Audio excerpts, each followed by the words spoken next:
Imagine você vivendo relacionamentos saudáveis com maior aceitação entre vocês, sem brigas por esquecimento, comunicação ruim ou falta de organização. Você pode aprender tudo isso no Clube TDAH em Ação, a caixa de ferramentas para o TDAH. Confere no primeiro link da descrição. Mas eu imagino que esse cérebro com esse... O que TDAH significa? Transtorno do déficit de atenção e hiperatividade. É um nome científico mais atual. Eu imagino que para criatividade seja uma beleza isso aí. É. Porque tu começa a pensar em coisas, em possibilidades, em histórias, sei lá, daqui a pouco tu criou um negócio. Exatamente. Aí vem um problema também. As pessoas falam isso como se fosse, não, mas você é extremamente criativo. Realmente, a mente do TDAH, ela costuma ser extremamente criativa. Mas ainda assim, a pessoa com TDAH precisa de uma determinada ajuda, porque, por exemplo, uma pessoa com TDAH que tem um tino para ser escritor, para criar um novo Harry Potter aí, um novo best-seller de histórias altamente magnéticas, entendeu? O cara tem essa imaginação. Se você deixar, ele vai, viaja, cria personagem e vai embora. Mas só isso não vem de livro. Só isso não é um trabalho, não é uma profissão, não é uma regulamentação. Então precisa de ter alguém, por exemplo, para escrever para a pessoa. Uma coisa que eu fiz também, isso aí a gente aprende, porque qual é o problema do TDAH também? O TDAH, ele quer fazer tudo sozinho. Porque se a pessoa faz sozinha, se o colega do lado, o neurotipo faz, eu tenho que fazer também. Então ele não entende que a mente dele não funciona mais ou menos dessa forma, da mesma forma. Vou explicar para você. O meu livro.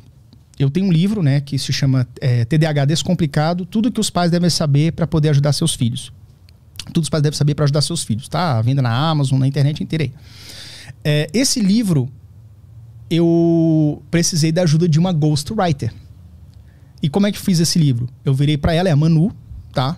Um abraço aí, Manu.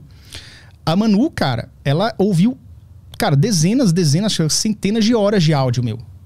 Então o que eu falei assim, Manu, você topa fazer esse livro comigo? Tem que ser dessa forma. Beleza, eu topo. Porque eu já tentei começar a escrever, não passava de meia página. É como se fosse assim, o que importa é o resultado final. Então, ghostwriter, muita gente usa ghostwriter, mas pessoas que têm TDAH, às vezes é necessário que você tenha. São pessoas que têm muita dificuldade, a não ser que ela encontre o seu hiperfoco e o seu brilhantismo, né? A sua facilidade de execução na escrita. Tem pessoas que são viciadas em escrita, em escrever. E aí elas pegam e executam o livro ali, né? E escrevem, escrevem um livro. Então, como é que eu combinei com ela? Eu peguei toda essa parte, a gente esquematizou o livro, né? Tipo assim, ó, eu vou falar disso, a gente vai falar de tal a tal parte da minha vida, eu vou dar essas dicas aqui, e fui falando. E aí a gente foi criando o livro a partir disso. Então eu mandava os áudios pra ela, eu ia pra um bar que tem perto de casa. Por quê? Porque em casa eu não ia conseguir parar, eu não ia conseguir... É engraçado, mesmo minha casa vazia, aquele silêncio, excesso de silêncio, isso é uma coisa também que acontece, depois eu vou lembrar de falar, sobre a questão do barulho interno e barulho externo. Esse excesso de silêncio da casa eu não conseguia me soltar como eu gostaria. Então eu ia para um bar, geralmente, que tinha aquele barulho das pessoas em volta, todo mundo conversando, que você fica no teu mundo, né? Se fecha no teu mundo, e mandava áudio para ela, e falava, contava história, e falava, não, isso aqui é importante, ó. Isso aqui que aconteceu comigo, eu quero que tenha essa e essa lição, esse aprendizado para os pais. E falava. Mas o déficit de atenção num ambiente com muito estímulo, ele não é pior para a concentração? Em tese é. Qual que é a diferença do que eu falei? Quando você está num ambiente com um barulho que não tem como você distinguir, você tem a maior probabilidade que aquilo se torne um ruído branco. O ruído branco é um termo científico para aquele barulho que ele faz parte do barulho ambiente. Você já não tem muita distinção do que é. Quando você está num bar, se a gente estivesse num bar agora, eu estaria olhando para você e conectado na nossa conversa, e tem alguém falando aqui numa altura, você nem escuta direito. Você só escuta vozes, mas não sabe o que o cara tá conversando. A não ser que você mova a sua atenção para cá. E aí você começa a butucar o que o cara tá falando. Mas geralmente você foca naquilo. Isso vem também, o barulho de um ventilador ligado, ruído branco para você dormir melhor, por exemplo. Um barulhinho de vento, alguma coisa assim. Pessoas também que utilizam... para mim não dá muito certo não, tá? Para mim dá certo outra coisa. Mas tem um tal de som binaural que você encontra isso no YouTube. Então você coloca lá 1 hora de música, uma música que tem uma determinada frequência, você coloca aquilo no fone de ouvido e aquilo se torna um ruído branco, aquilo ali. E aí, qual é o papel desse ruído branco? Que eu tô explicando mais ou menos aqui. O ruído branco, ele entra para silenciar as vozes que estão na sua mente. É mais ou menos, é como se fosse um tampão, ele sobrepõe. Por exemplo, Eu, quando tenho que criar um roteiro para um vídeo meu, eu geralmente escrevo no Word ali ou no OneNote, né? Se eu tiver com muito silêncio em casa, eu me disperso mais. Se a casa tiver aquele silêncio assim que você escuta teu coração, entendeu? Porque eu começo a pensar um monte de coisa, eu começo a dar muito sentido ao que eu tô... eu começo a dar muita importância para os meus pensamentos. E não foco em começar a escrever o roteiro do vídeo. Quando eu escuto uma música instrumental, por isso que eu falei, e tem que ser instrumental. Daqui a pouco eu explico por quê. Tem alguns DJs, músicas eletrônicas que são só instrumentais, 100% instrumentais, e eu coloco. Quando eu coloco aquele fone de ouvido, aí eu consigo mergulhar na atividade e consigo ficar mais tempo focado. Mais tempo. Ainda assim, eu levanto, tomo água e tudo, mas já melhora tipo uns 50%. E como é que funciona isso? Eu ia falar sobre o... Barulho interno e externo? O barulho interno e externo. Por exemplo, isso pode ser... O que silencia esse barulho interno das vozes da sua cabeça, né? Que você tá pensando em um monte de coisa ao mesmo tempo, você não consegue parar no momento presente para você executar aquela tarefa, você tem essa dificuldade. Isso, digamos, é seu barulho interno. Então, esse barulho externo, ele entra e aí você fica focado do som do vocal, né? Música com letra ou não. Então, quando você escuta essa música instrumental, você liga ali no tempo da música, aí, pô, tá chegando a parte que eu gosto, que é instrumental e tal, e você começa a escrever. Isso não atrapalha o teu raciocínio do tipo assim, item 1 do roteiro, falar sobre tal coisa. Item 2, falar sobre aquela outra coisa. Aquilo não atrapalha esse teu raciocínio interno, tá? Agora, quando você escuta uma música com letra, isso não é regra, tá? Mas comigo é muito presente, inclusive o professor Pierluigi Piazzi, que ele até faleceu alguns anos atrás, ele fala isso no livro dele, que é um livro que ensina como estudar, né? E ele fala isso, faz muito sentido. Quando você ouve uma música com letra, você começa a cantar aquela música internamente, se você conhecer a letra. E quando você canta essa música, você cria uma interferência na área do seu cérebro que está ligada com a sua voz interna de você estar fazendo uma leitura silenciosa.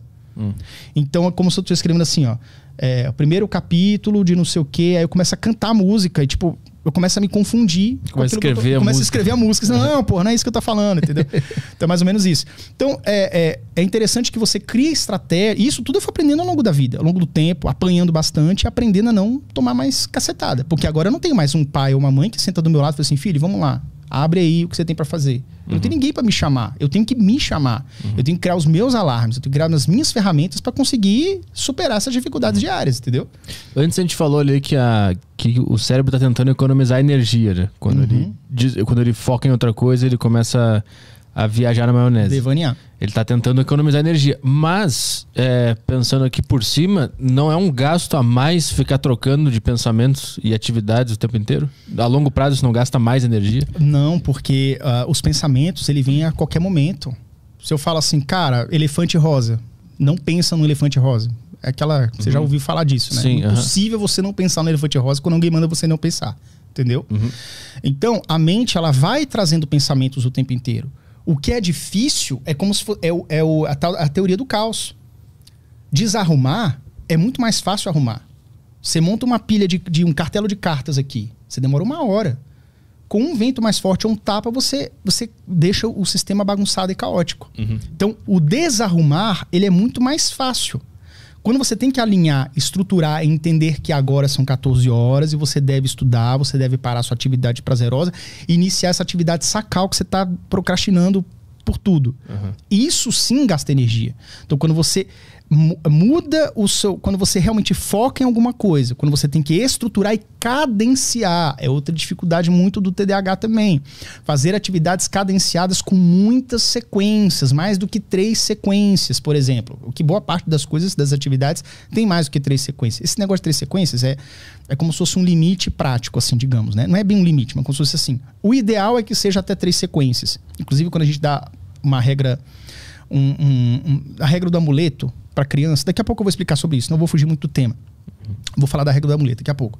Então, quando você tem que fazer uma atividade cadenciada, que determina do tipo assim, beleza, eu tenho que estudar para a prova de amanhã. Eu sei que é matemática, o menino pensando, né? Mas qual é o capítulo de matemática? O que eu sei, o que eu não sei? E às vezes ele tá jogando videogame e tá pensando nisso. Cara, daqui a pouco eu vou ter que estudar, não sei nem o que eu não sei, cara. Eu vou ter que sentar, abrir e entender o que eu não sei para depois pedir ajuda para alguém. aquilo é desesperador. Porque ele não sabe onde ele recorrer primeiro, entendeu? Às vezes ele se atropela, ele liga pro menino e fala assim, pro colega assim, ô, me ensina matemática, a prova é amanhã. Pro outro coleguinha nerd dele, assim, vamos dizer, que tem facilidade com matemática, pelo menos. Aí o menino fala, tá, o que você não sabe de matemática? Ele... Tudo. Não sei, cara, tudo. Ele não sabe, tipo assim, primeiro ele tem que sentar e abrir o livro. Depois ele tem que circular aquele que não deu conta de fazer, mesmo que ele circule todas, entendeu? E aí depois é que ele liga pro colega. Aí o menino na impulsividade, que também é um traço muito marcante do TDAH, sai ligando pro pessoal, ó, me ajuda aí, mas o que você precisa?